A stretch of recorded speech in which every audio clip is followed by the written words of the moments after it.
Apa tugas Nabi Khidir? Kok bisa dipanjangkan Allah umurnya? Coba lihat, Nabi Khidir itu sebenarnya tugasnya mirip-mirip kayak malaikat Jibril, bawa risalah. Bedanya malaikat Jibril malaikat, Nabi Khidir itu punya fisik. Tahu juga tuh dalamnya pemalaikat apa nggak ngerti juga kita ya. Malaikat Jibril bawa syariat yang zahir kepada Nabi Musa. Selesai, apa kata orang? Ya Musa, adakah orang yang lebih alim darimu? Hadis Sahih Bukhari, Kitabul Ilm, bab ilm. Apa jawaban Nabi Musa? Wah ada, gua paling alim di muka bumi. Turunlah wahyu, kan beliau ini bisa berkalam dengan Allah. Musa, kamu boleh merasa pintar, tapi nggak boleh merasa paling alim. Ada yang lebih alim dari kamu dalam ilmunya, dalam bidangnya sendiri. Siapa itu? Khidir. Khidir namanya Balya bin Mulkan. Dan Nabi Musa dihabisin tuh rasionya, logika rasionya dihabisin. Apa coba hubungannya ilmu sama ikan? Kata Allah, carilah Khidir, bawa ikan ini. Kalau ikan ini nanti hilang, berarti nggak jauh-jauh dari situ ada Khidir. Masuk akal nggak Pak Haji? Apa hubungannya Khidir sama ikan coba? Ternyata berhubungan. Nabi Khidir ini nabi, kalau orang Indonesia dulu apa? Nenek moyangku seorang pelaut. Nabi Khidir ini tinggalnya di laut. Kalau di laut berarti urusannya sama ikan. Maka diberi simbol begini nih. Itu Allah titip Allah selipkan di Quran. Nanti ada masa kalau umur kita panjang, kalau saya masih rutin ke sini ya, insya Allah nanti kita buka tuh simbol-simbol di Quran itu yang unik-unik. Ada simbol air, ada simbol awan, ada semua, ada simbol tanah. Itu semua simbol-simbol aja tuh. Indah kalau kita ngerti simbol-simbol itu. Quran itu nggak ada ujungnya, Quran itu. Simbol-simbol ini dibawa oleh Nabiullah Musa, tapi Nabiullah Musa belum ngeh nih maksudnya, ikan dibawa. Kata Allah, jika itu hilang, berarti di situ ada Khidir. Dia bawa anak buahnya, khadamnya, ya. Namanya siapa? Yusha. Ya. Yusha ini patuhnya bukan main sama Nabi Musa. Tapi kan dulu moyang kita Nabi Adam pernah lupa ngasih umurnya ke Nabi Daud. Itulah lupa pertama manusia. Karena Nabi Adam pernah lupa sekali, maka sampai nanti kiamat lupa menjadi genetik manusia. Jadi nggak usah bilang saya nggak boleh lupa. Emang kita udah takdirnya lupa. Nabi Musa bisa lupa, coba Yusha bisa lupa. Kalau nggak mau lupa jangan jadi manusia. Jadi malaikat aja ya. Terus jalan. Terus Nabi Musa bilang, kita rehat lagi yuk. Rehat. Pas rehat, Nabi Musa nanya, Yusha, aina samak, aina al-hud? Mana ikannya? Yusha merasa bersalah. Biasa kan dia khidmah, dia bertugas. Wahai Nabi Allah Musa, saya lupa ikannya di mana. Tempatnya dibawa, ikannya nggak ketahuan. Akhirnya Nabi Musa nggak marah. Karena nggak boleh marah. Ini lagi belajar Khidriyah nih, nggak boleh marah-marah. Ya, itu Nabi Musa lagi masuk ke Thariqat Khidriyah kalau bahasa kita zaman ini. Ya, karena mau belajar risalah yang diturunkan Allah ke Nabi. Ya, saya ulang tadi. Ada Jibril di langit, ada Khidir di bumi. Ini membawa risalah langit, ini membawa risalah bumi, sama. Cuma bedanya, ini risalah langit itu isinya hukum normatif syariat yang zahir, sedangkan Nabiullah Khidir itu dapat risalah batin. dapat risalah batin. Kejadian setelah kejadian, itu yang dibahas oleh beliau. Jika ada suatu kegiatan, apa ujungnya? Ujung-ujungnya ini yang menjadi syariatnya Nabi Khidir. Nabi Musa nggak marah, Nabi Musa mengatakan, ya udah kita balik. Ini Nabi Musa loh, berproses loh belajar. Masa kita nggak berproses? Ya. Dan itu lama sekali. Sampai kemudian ketemu, jadi dia udah sekalian kali berhenti. Ketemulah tempat berhenti yang pertama. Ternyata itu ikan sudah nggak ada dari tempat itu. Dia udah bawa-bawa aja tuh tempat kan. Yusha ya. Disitulah kemudian dia mengatakan, oh di sini. Ya udah, dia tunggu. Nggak lama habis itu datang Nabi Khidir. Nabi Khidir mengatakan, kita buat kontrak belajar dulu ya. Kamu nggak bakal sanggup lah. Nabi Khidir langsung hantam dia. Satu logika, apa hubungannya ikan sama Khidir, dihabisin tuh. Yang kedua, Nabi Khidir kemudian hancurkan egonya Nabi Musa. Apa kata Nabi Khidir? Kamu gak bakal ngerti. Disitulah Nabi Musa merendah. Ya, wahai Tuhan, apakah engkau berkenan mengajarkan apa yang Allah ajarkan kepadamu? Nah, dibuatlah kontrak belajar. Oke, jangan ingkar kepadaku. Nah, inilah ilmu Khidiriyah. Ilmu Khidiriyah itu jangan gampang ingkar. Ini dikit-dikit beda dikit udah bid'ah. Dikit-dikit udah sunnah. Dikit-dikit haram. Gimana mau memahami rahasia-rahasia Khidiriyah? Cuma beda kunun sama kunun aja rame. Ya, cuma beda zikir jahar nggak jahar aja rame. Gimana mau memahami Khidiriyah? Itu paham, mulai nih ya. Sudah mulai nih. Nabi Musa sempat akan berpikir suuzon kepada orang. Ini yang mau dipapas, mau dihabisin oleh Nabi Khidir. Beliau ketemu anak kecil dibunuh. Apa kata Nabi Musa? Nabi Musa kan seorang qadhi, hakim, sekaligus penyidik. Dulu lengkap semuanya kerjaan beliau. Nyeletuk, biasa, udah nyidang orang berkali-kali. Ya, jadi kayak pesilat, jurusnya udah otomatis. Nyeplos sudah.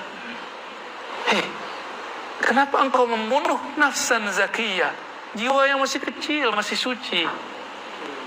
Nabi Khidir langsung, tuh kan, gue bilangin, ente gak bakal paham, gak bakal sabar, gak bakal sanggup. Nabi Musa kemudian, oh ya maaf. Berarti Nabi Musa, ini pelajaran buat kita semua. Jangan menghukumi berdasarkan yang terlihat.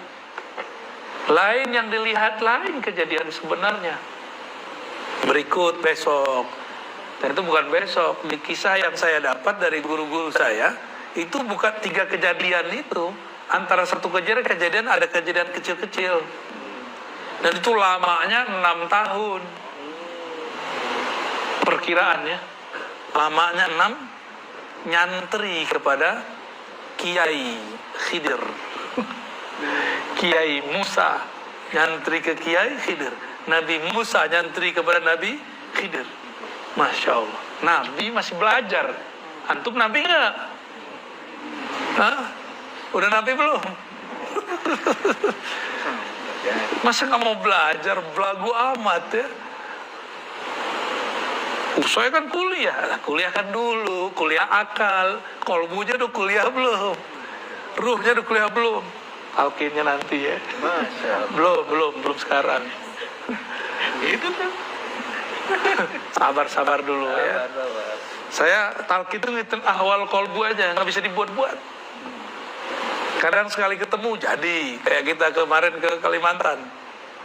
Ternyata itu murid Abah Gurus kumpul semua, mereka udah biasa. Jadi jangan dibanding-bandingin sama antum, sama orang baru hijrah kemarin sore. Ya. Sabar. Kalau ikut talkinnya online kemarin jadi juga. Dapat berkah. Amin.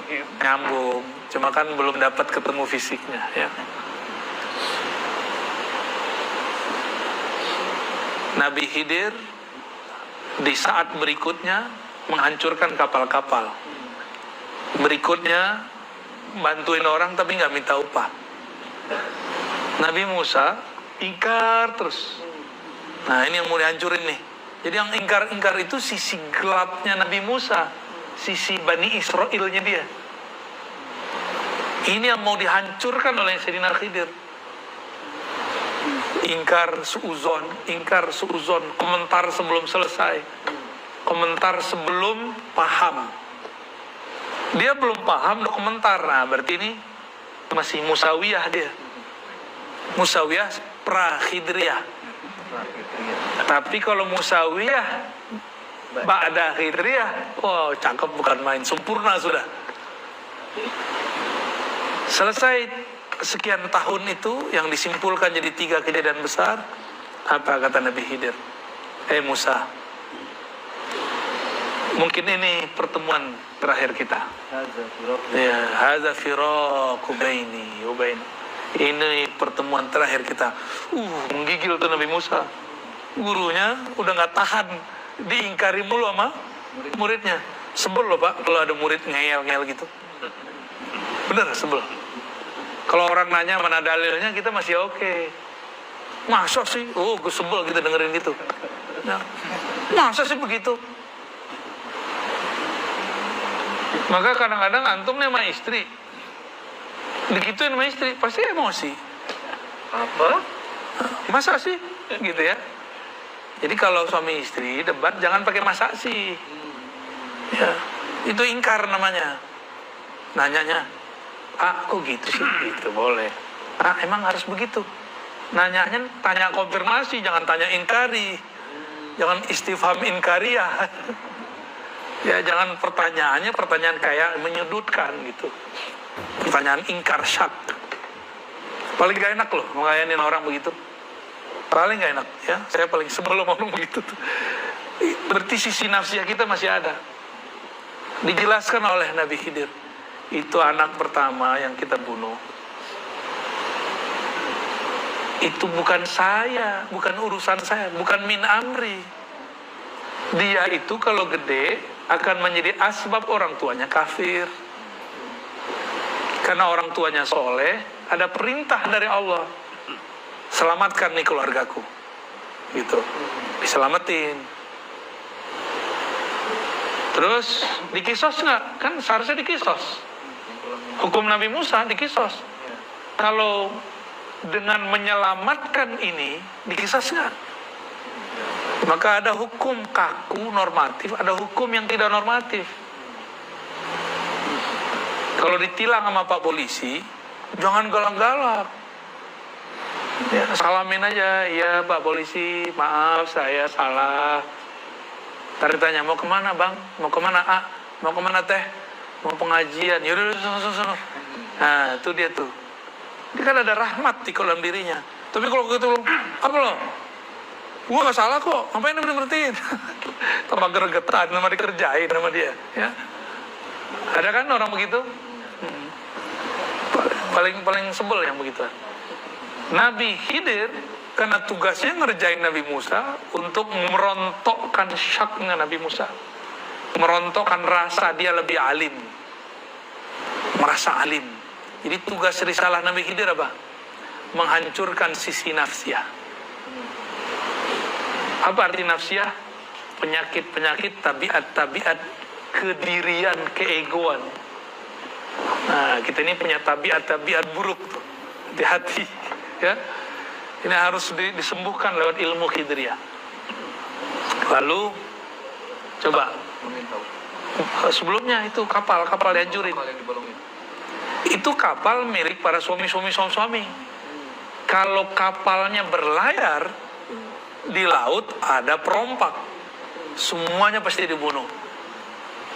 Kalau orangnya mereka berlayar semua, matilah semua suami-suami, maka istri-istri menjadi janda. Mending janda bakal ada yang ngawinin lagi. Ini gak ada yang mau ngawinin aja, gak ada. Semuanya mati.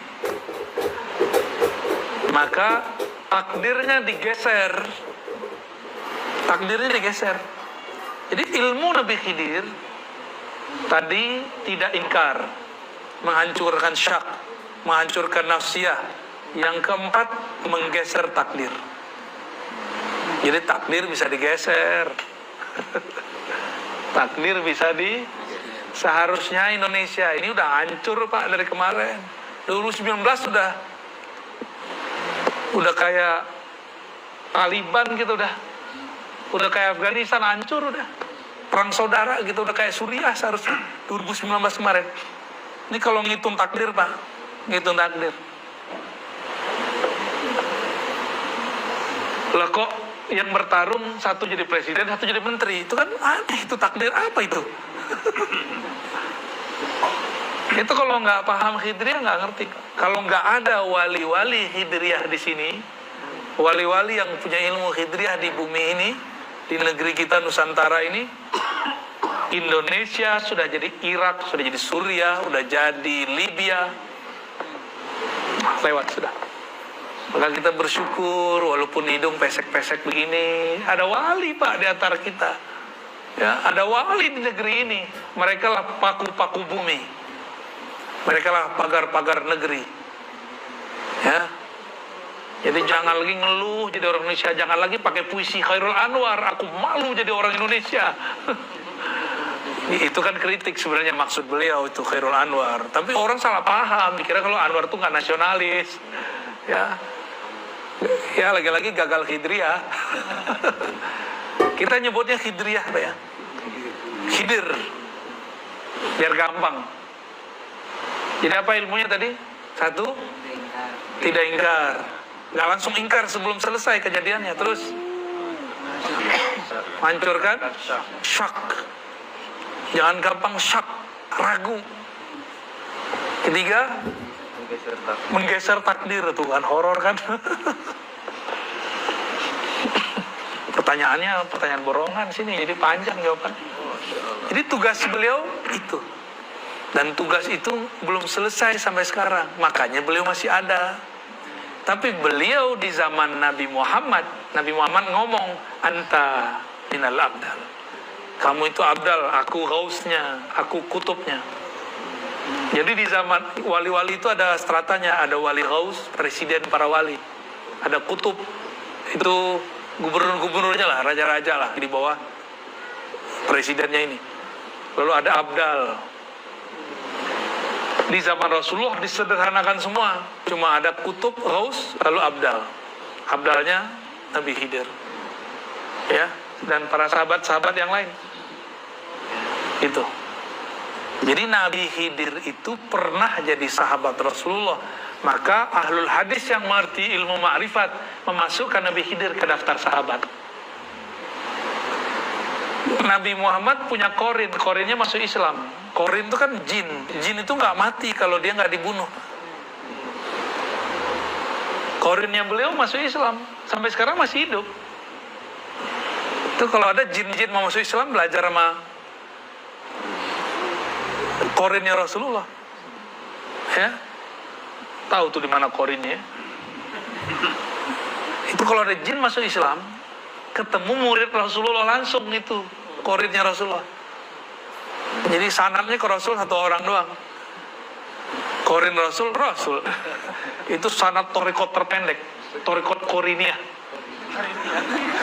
Kita kasih aja istilah-istilahnya biar gampang ya. Allah, wah nih udah mulai pegel nih Tat. Ya lanjut, apa lagi?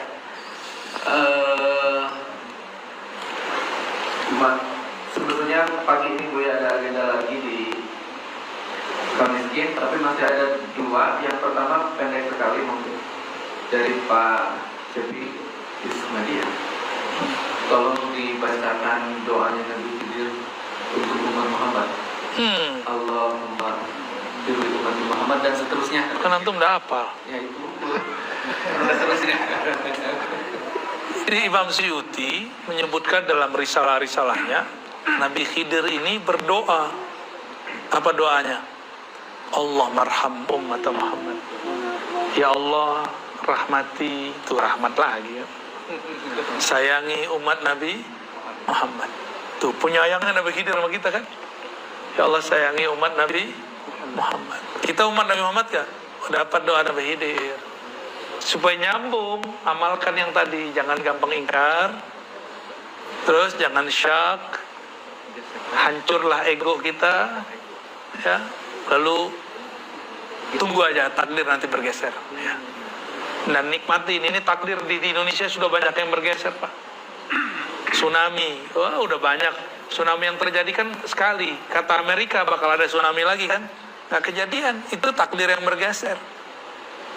Takdir yang digeser sama Allah itu kalau nggak ada wali Khidriyah di sini lewat kita. Itu Allah marham ummata Muhammad. Maka ciri-ciri wali Khidriyah penyayang sama umat. Ciri-ciri wali setan bukan hanya menyesatkan, memecah umat. Orang menyatu dipecah sama dia. Orang udah beramal disesatkan sama dia. Orang udah beramal soleh dibid'ahkan sama dia. Itu wali setan itu. Bukan wali Khidriyah itu. Ya. Dan tambah banyak, ini nggak akan tambah sedikit.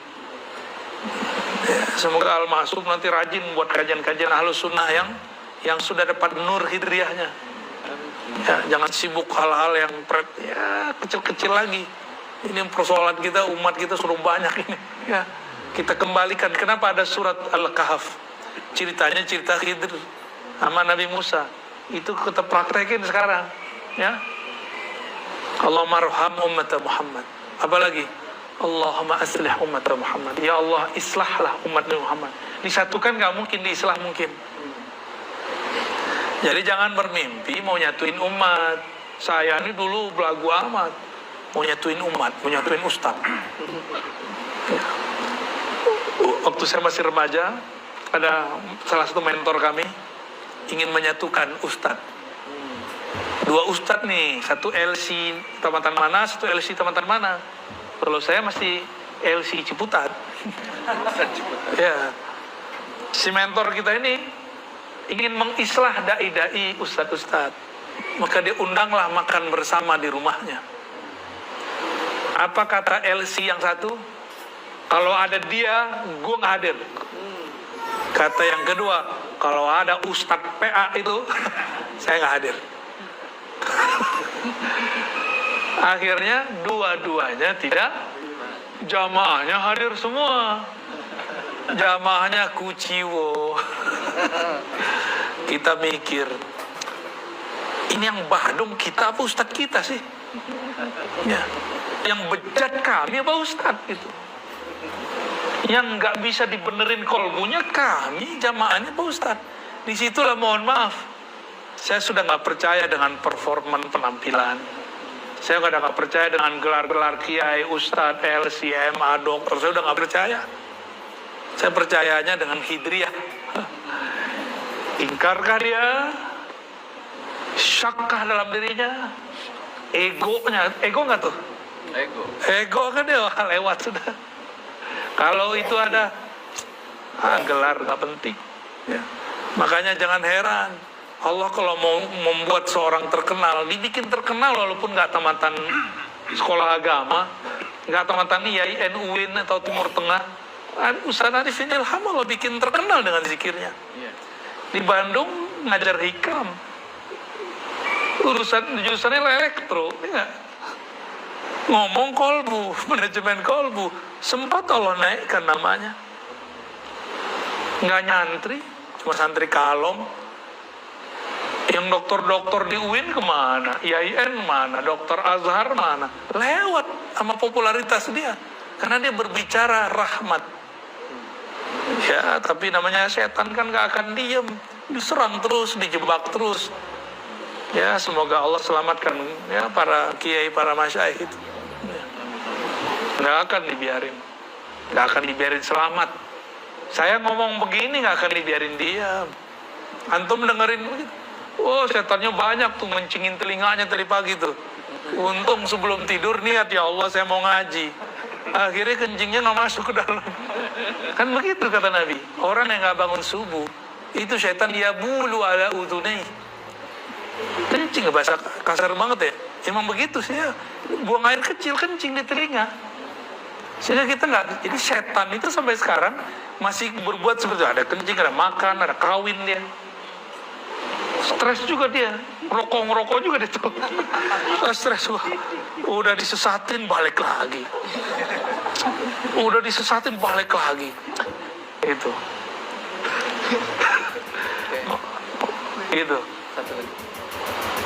Allah mansur umat Muhammad. Di riwayat lain Allah majbur. Artinya sama. Ya Allah bantulah umat Muhammad. Nah, jadi kalau kita sudah membuang nih karakter-karakter buruk itu, kita akan dapat 3 ini. Dapat rahmat, diislah, walaupun berbeda. Ini saya yakin pasti fahamnya macam-macam nih. Ya, jenggotnya macam-macam soalnya. Ada yang nggak berjenggot. Ya, Pak ini berjenggot nih. Ada yang gamisan, ada yang jingkrangan, macam-macam lah. Ini aja rantingannya kan. Iya. Kalau nggak pakai gitu ya suzon sama dia. Ya. Bakal sujon. Itu kiai yang sedang bersembunyi. Waduh. Gawat. Kira-kira begitu ya. Satu lagi Bu ya, boleh? Apa tuh? Satu lagi. Oh ya, iya. Sedikit aja jawabnya ya. Apakah nanti di kuburan kita sendirian atau bisa ketemuan dengan teman atau siapa? Antum mau ketemuan? Boleh. Sarannya? Saya mau pindah kampung, pindah negeri. Mau ketemuan gimana caranya? Kenalan dulu. Baik-baikan dulu. Ya, kirim-kirim doa dulu lah, kirim-kirim Fatihah. Di dunia kirim hadiah. Karena fisik, hadiahnya fisik.